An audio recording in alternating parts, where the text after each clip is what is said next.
নমস্কাৰ। 2026 বৰ্ষৰ অসমত যি নিৰ্বাচন আহি আছে, সেই নিৰ্বাচনৰ কিছু কথা আপোনালোকৰ সৈতে আলোচনা কৰোঁ বুলি আজি পুনৰ ভিডিঅ' এটা কৰিবলৈ আগবাঢ়িলোঁ। যিহেতু 2026 বৰ্ষত অসমৰ যি নিৰ্বাচন হ'ব, সেই নিৰ্বাচনত আমাৰ হাতত বিজেপিৰ কিবা বিকল্প আছে নেকি?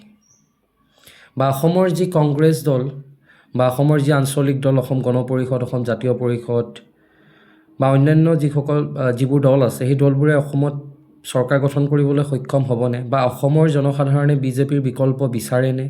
বা কংগ্ৰেছ বা আন যিবোৰ জাতীয় দল আছে, জাতীয় দলবোৰক অসমত চৰকাৰ গঠন কৰিবলৈ অসমৰ ৰাইজে চেষ্টা কৰিবনে?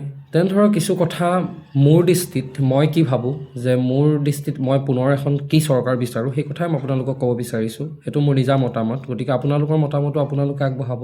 এনে নহয় যে মই কোনোবা এটা দলৰ সম্পূৰ্ণৰূপে সমৰ্থনকাৰী, কিন্তু যিবোৰ ভাল আৰু যিবোৰ বেয়া সেইটো সম্পূৰ্ণৰূপে সমৰ্থন কৰাটো প্ৰত্যেকৰে দায়িত্ব। আমি এনেকুৱাও নহয় যে সদায় প্ৰত্যেকটো ক্ষেত্ৰত আমি নিৰপেক্ষ বুলি নহয়, কিবা এটা ভালত আমি সদায় এটা পক্ষ লোৱাটো উচিত। যিবোৰ ভাল কাম কৰিছে ভাল আৰু যিবোৰ বেয়া কাম কৰিছে বেয়া। গতিকে কংগ্ৰেছ চৰকাৰ দিনৰ পৰা আমি দেখি আহিছোঁ, যিহেতু কংগ্ৰেছ চৰকাৰ দিনত যদিও ভোট দিয়া অধিকাৰ হাতত নাছিল, যিহেতু সেই প্ৰাপ্তবয়স্ক ভোটাধিকাৰ নাছিল, কিন্তু বিজেপি চৰকাৰ দিনতেই প্ৰথম ভোট দিয়াৰ অধিকাৰ লাভ কৰিছিলোঁ। কিন্তু এটা কথা মন কৰিবলগীয়া কথা, যে যি দেখি আহিছিলোঁ, যিহেতু সেই সময়ত মই যি সমষ্টিৰ আছিল, যিহেতু মৰাণ সমষ্টিৰ আছিল, বৰ্তমান খোৱাং সমষ্টি হ'ল। গতিকে সেই সমষ্টিৰ যি উন্নয়ন দেখিছিলোঁ বা অসমৰ সামগ্ৰিক প্ৰেক্ষাপটত যি দেখিছিলোঁ, আজিৰ তুলনাত যথেষ্ট অনুন্নত আছিল। যিয়েই নহওক, যিকোনো ক্ষেত্ৰত, শিক্ষাৰ ক্ষেত্ৰতেই হওক, স্বাস্থ্যৰ ক্ষেত্ৰতেই হওক বা পৰিবহণৰ ক্ষেত্ৰতেই হওক, বন বিভাগৰ ক্ষেত্ৰতেই হওক, যিমানবোৰ বিভাগ আছিল প্ৰত্যেকৰ ক্ষেত্ৰতেই আমি যদি মন কৰোঁ, সেই সময়ত অসমত কিন্তু বিশেষ উন্নয়ন কৰিব পৰা নাছিল। আমি কিছুমান কথা আমি চাওঁ যে ওপৰে পৰা আমি কিছুমান কথা মন কৰোঁ, যে GDPৰ ক্ষেত্ৰত হওক বা আমি আৰু কিছুমান ক্ষেত্ৰত আমি মন কৰোঁ যে অসমৰ ঋণৰ বোজা বাঢ়ি গৈছে বৰ্তমান সময়ত। হ'ব এইবোৰ এটা বেলেগ এটা বিষয়, সেই বিষয়বোৰ এটা বেলেগ এটা বিষয়। কিন্তু অসমৰ সামগ্ৰিক উন্নয়নৰ ক্ষেত্ৰত যদি আমি মন কৰোঁ, তেনেহ'লে দেখা পাম যে আগৰ যি চৰকাৰ আছিল, কংগ্ৰেছৰ যি চৰকাৰ আছিল, তাৰ তুলনাত বৰ্তমানৰ কিন্তু অসমৰ যি চৰকাৰ, সেই চৰকাৰে কিন্তু যথেষ্ট উন্নয়ন কৰিছে।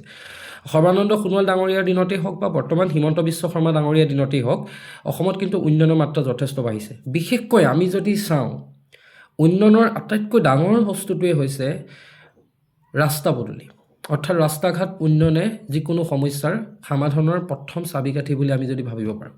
কাৰণ ৰাস্তা পদূলি যদি ভাল নহয়, তেনেহ'লে সেই ঠাইৰ শিক্ষা ব্যৱস্থা হওক, স্বাস্থ্য ব্যৱস্থাই হওক বা সেই ঠাইৰ যিকোনো ক্ষেত্ৰত পৰিবহণৰ যদি উন্নয়ন নহয়, তেনেহ'লে সেই ব্যৱস্থাৰ কিন্তু সেই দিশসমূহ উন্নয়নৰ ক্ষেত্ৰত সদায় পিছ পৰি ৰ'ব। বৰ্তমান সময়ত বিজেপি চৰকাৰে যি পথ নিৰ্মাণৰ বাবে যি আঁচনি গ্ৰহণ কৰিছে, তেওঁলোকে কি কৰিছে, যিবোৰ ভিতৰুৱা অঞ্চলৰ যিবোৰ বাট পথ, অসমত এটা কথা মন কৰিবলগীয়া, বৰ্তমান অসমৰ 90% বেছি অসমৰ যিবোৰ ৰাস্তা পথ আছে, সেই ৰাস্তা পথ কিন্তু এতিয়াও আমাৰ ভাল হৈ গৈছে। 90%তকৈ বেছি, হয়তো 95% যদি হৈছেগৈ, সেইটো কিন্তু এটা সম্পূৰ্ণৰূপে মোৰ তথ্য নাই, কিন্তু 90%তকৈ কিন্তু বেছি অসমৰ ৰাস্তা পদূলি কিন্তু বৰ্তমান সময়ত ভাল হৈ গৈছে। বিশেষকৈ আমি যদি মন কৰোঁ, অসমৰ যি ৰাস্তা ঘাট উন্নয়নটো এনেদৰে বিজেপিয়ে লৈছে যে কি কৰিছে, তেওঁলোকে লাহেকৈ তেওঁলোকে গাঁৱৰ যিবোৰ ৰাস্তা পথ, গ্ৰাম্য যিটো ৰাস্তা পথ, সেই ৰাস্তা পথবোৰ তেওঁলোকে কি কৰিছে, ৰাস্তাটো ৰাষ্ট্ৰীয় ঘাইপথৰ লগত তেওঁলোকে সংযোগ কৰিছে, যাৰ ফলস্বৰূপে গাঁৱৰ ল'ৰা ছোৱালীয়ে সহজতে স্কুললৈ যাব পাৰিছে, টাউনৰ স্কুললৈ যাব পাৰিছে। গাঁৱৰ পৰা সৰু যিবোৰ ব্যৱসায়ৰ ক্ষেত্ৰত জড়িত হৈছে, তেওঁলোকে চহৰলৈ অতি সোনকালে যাব পাৰিছে। স্বাস্থ্যৰ ক্ষেত্ৰত তেওঁলোকে অতি সোনকালে নিজৰ স্বাস্থ্যসেৱা লাভ কৰিবলৈ সক্ষম হৈছে। সকলো ক্ষেত্ৰত এই যে গাঁৱৰ আৰু নগৰৰ মাজত এটা সম্পৰ্ক ওচৰ চপাই আনিছে, এই ক্ষেত্ৰত কিন্তু বিজেপি চৰকাৰ সফল হৈছে।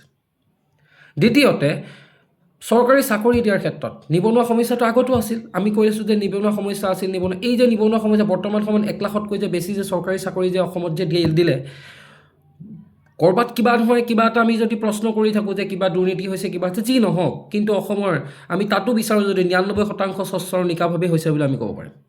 যদি ক'ৰবাত 1% যদি বাকী আছে, সেইটো কিন্তু প্ৰুফ কোনোটো দিব পৰা নাই, সম্পূৰ্ণৰূপে এটা কোনো তথ্য দাঙি ধৰিব পৰা নাই। গতিকে যদিও ক'ৰবাত আছে, সেইটোতো কেতিয়াও বহুত কম পৰিমাণে হ'ব পাৰে, কিন্তু সেইটোতো সম্পূৰ্ণ তথ্যটো ইয়াত কোনো দাঙি ধৰিব পৰা নাই। কিন্তু 99%তকৈ অধিক, এতিয়া 100% আমি ভাবিব পাৰোঁ।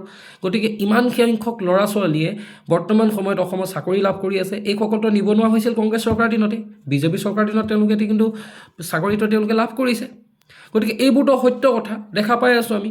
চৰকাৰী চাকৰি তেওঁলোকে এনেকুৱা নহয় যে তেওঁলোকে মাহিলী তেওঁলোকে দৰমহা লাভ কৰা নাই, দৰমহাও তেওঁলোকে লাভ কৰি আছে।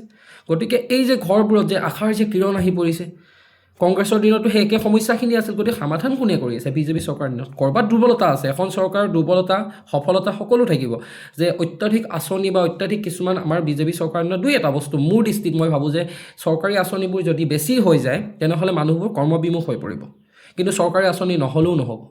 দ্বিতীয়তে মহিলা যে উদ্যমতাৰ বাবে যিকোনো কাম কৰিছে সেয়া ক্ষেত্ৰত সেই দুৰ্বল পিছ পৰি থকা মহিলাগৰাকীয়ে গম পায়। আমি ইয়াত লাইভ কৰি পিনে বা আমাৰ ইয়াত এটা ভিডিঅ' বনাই মই যদি কওঁ যে তেওঁলোকক 1000 টকা, তেওঁলোকক 1200 টকা এইবোৰ যে দি আছে, এইবোৰ সাধাৰণ কথা, আমি এনেই চিঞৰি থকা। কিন্তু যিসকলে লাভ কৰিছে 10,000 টকা, তেওঁলোকক সোধক তেওঁলোকৰ মনৰ শান্তিত তেওঁলোকে কি কৰিব পাৰিছে। যিয়ে নহওক, ভাৰতৰ সংবিধানে সদায় কয় এটা কথা, কয় যে কি সদায় মানুহ আগবাঢ়ি যাবৰ বাবে এজনী মানুহো যদি ভাৰতৰ এগৰাকী মহিলাও যদি তাৰ পৰা যদি ভাল হৈছে তেনেহ'লে সেইটো ভালেই হ'ব। 9গৰাকী যদি বিফলে গৈছে, এগৰাকীও যদি ভাল হৈছে, সেই ভাল হোৱাটো বিচাৰে। গতিকে সংবিধানৰ সেই দৃষ্টিভংগীটো বিজেপি চৰকাৰেতো তেওঁলোকে লৈ আছে। গতিকে অসমৰ প্ৰেক্ষাপটত মই ভাবোঁ মোৰ দৃষ্টিত বিজেপিৰ বিকল্প ৰাইজে হাতত একো নাই আৰু বিজেপিক চৰকাৰে দিব, বিজেপিয়ে পুনৰ চৰকাৰ গঠন কৰিব। আগতকৈ হয়তো বেছি আসন লাভ কৰিব পাৰে বিজেপিয়ে পুনৰ, মোৰ দৃষ্টিত। এইটোত সাধাৰণ উদাহৰণ, এই যিকেইটা উদাহৰণ দিলোঁ সাধাৰণ। অসমৰ ক্ষেত্ৰত ছোৱালীৰ যি পঢ়াৰ বাবে যিসকল তেওঁলোকে হাতত আঁচনি লৈছে, ল'ৰাৰ বাবে যি লৈছে, কিন্তু এটা অনুৰোধ কৰোঁ এই ভিডিঅ'টোৰ জৰিয়তে, এই যে স্কুটি দিয়াৰ যি প্ৰথা আছিল তাৰ তুলনাত কিন্তু এটা ভাল দিশ আছিল যে লেপটপ দিয়াৰ যিটো ব্যৱস্থা আছিল, আমাৰ যি বঁটা লাভ কৰিছিলে, যি আনন্দৰাম বৰুৱা বঁটা আছিল, বৰ্তমান বাণীকান্ত কাকতিৰ যি বঁটা প্ৰদান কৰা হয় স্কুটি, গতিকে স্কুটিৰ পৰিৱৰ্তে লেপটপটোৱে ঠিক আছিলে।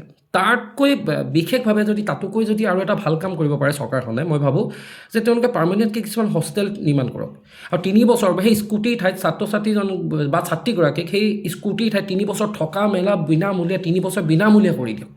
3 বছৰ সম্পূৰ্ণৰূপে সেই হোষ্টেলত থাকি খোৱা বোৱাৰ পৰা যিকোনো কামৰ ক্ষেত্ৰত বিনামূলীয়া কৰি দিয়ক। 3 বছৰ হয়তো সেই বস্তুটো পাৰ্মানেণ্ট হৈ পৰিব। হোষ্টেলটো প্ৰতি বছৰে তেওঁলোকৰ সেই টকাবোৰ ৰেহাই হ'ব, স্কুটিৰ ক্ষেত্ৰত ৰেহাই হ'ব। গতিকে স্কুটিতকৈ মই ভাবোঁ লেপটপটো বেষ্ট আছিল, আৰু লেপটপতকৈ বেষ্ট হ'ব পাৰে যে এটা হোষ্টেল নিৰ্মাণ কৰক, হোষ্টেলটো পাৰ্মানেণ্টকৈ কৰক আৰু 3 বছৰৰ বাবে ছাত্ৰীসকলক বিশেষকৈ তেওঁলোকক থকাৰ বাবে একেবাৰে সম্পূৰ্ণ বিনামূলীয়া কৰি দিয়ক হোষ্টেলত, খোৱা বোৱাৰ পৰা সকলো ক্ষেত্ৰত।